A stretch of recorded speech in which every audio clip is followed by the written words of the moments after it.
inherent jurisdiction of any judicial or arbitral tribunal.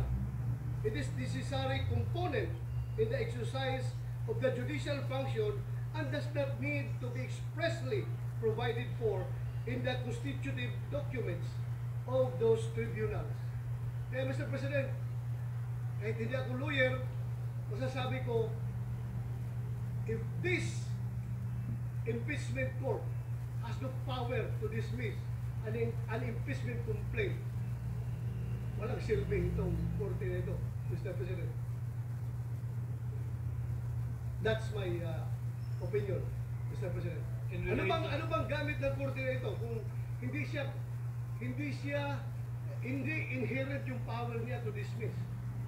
So that's my humble legal opinion, although I am not a lawyer, Mr. President.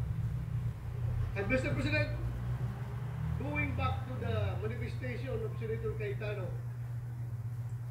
sometimes I am contemplating that how I wish Senator Cayetano is always present in the floor. Every time a crisis is being faced by this August Chamber, Mr. President, because his ideas and his mere presence only can cool down the boiling hearts and heating heads.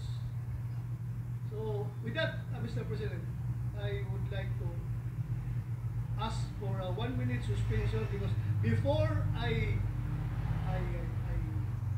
made my final decision on the manifestation of Senator Cayetano, I would like to confirm with my co-movants, Mr. President. Baka iinit naman ang ulo nito mga kasamahan ko, Mr. President. Thank you, Mr. President. 1-minute suspension. Session is suspended.